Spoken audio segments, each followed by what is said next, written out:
We found him. Yes. We don't want him not to do his segment because everyone loves him. Yeah, we have had heaps of inquiries this morning going, is Harold on? Yeah, Harold, are you there? Yes, I am, Danny, and I've had inquiries too. People worried about me, but it's just all the computer stuff yesterday made it hard to get the deep research that you demand. Yeah, I do. Now, so you're going to talk about the Brecky Creek, which all of us have. It's a great spot. Yeah, look, and before I do, I should give a big shout-out to our number one listener, Linda, Danny, because she's celebrating a big birthday in the week ahead. She sets her alarm every Saturday morning just to listen to your show. So happy birthday this week, Linda. Is Linda, was it getting up in the years, or? Well, like all of us, I guess, but she's maturing and understands the importance of fine radio. That's why she listens to you every week. I think we should sing happy birthday to Linda. Happy birthday to you. Happy birthday to you. Happy birthday, dear Linda. Happy birthday to you. Whip, whip.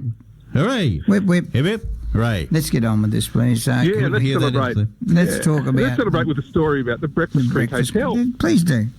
Yeah, and it's Heartbreak at the Breakfast Creek Hotel, I suppose, because during the week I was actually talking to Damo about a different story. It was about the mystery of a young couple who eloped from Warwick back in 1865. That's relevant to the story I'll tell you today, because that story, the mystery remains unsolved to this day about just exactly who they were. All we knew about them was that it was a 14-year-old heiress and a horse-breaking, music-teaching schoolmaster. But as we know, Danny, there's love and heartbreak everywhere. I know, I even found it at the original Breakfast Creek Hotel. Right. Now, the current Brecky Creek Hotel was built in 1889, but I'm talking about the original hotel before that, which was an old wooden one about 100 metres up the road.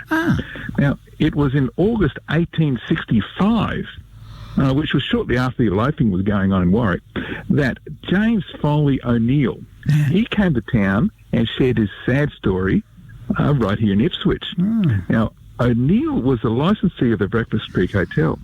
Just 1 week earlier, his wife Ellen had died at the hotel, and she was just 35 years old. Wow. Now, Ellen had left in the possession of their daughter £400, which is tens of thousands of dollars today, and a quantity of jewellery. Right. Now, at the time that O'Neill shared his story, the girl was about 15 years of age. Now, she, and along with the valuables, were nowhere to be found. And O'Neill believed that she had eloped with a lover who was smitten by her valuable and a golden charm. Now, the events ruined him, but perhaps, in fact, helped us today and added to the enjoyment of our life. You see, O'Neill abandoned the hotel and it fell into disrepair. But the area still needed a hotel, and so it was in 1889 that the current Brecky Creek Hotel was built by the Mayor of Brisbane, William Galloway. And so if it wasn't for the bad luck of a licensee in 1865, with his wife's premature death and his daughter's rich elopement, we might not be enjoying the steaks at the modern hotel that we do today. Wow. So thank you for that heartbreak. Oh, heartbreak. That's a great yarn. Was it up the road a bit, a wooden Brecky Creek?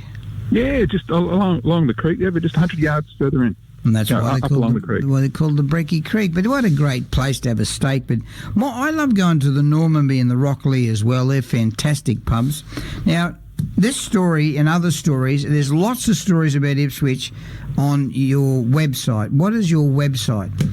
Yes, it's historyouthere.com. And next week, in fact, the story I'll be putting on there for you and telling you, I'll be coming live to you from Canungra in the scenic rim. I love Canungra. So there's a special story next week as well. You want to historyouthere.com. Well, you want to hope it's not as cold as it is at the moment. And it's going to warm up to about 5 degrees next Saturday morning, apparently, so that'll be good. Fantastic. Thanks for your time. We were worried we were going to miss you, Harold, so thanks for coming on and telling us a little story about the Brecky Creek Hotel where there's love involved, and we like to thank them for getting in love. All right, it's now 8:17. We're on West Bremer Radio.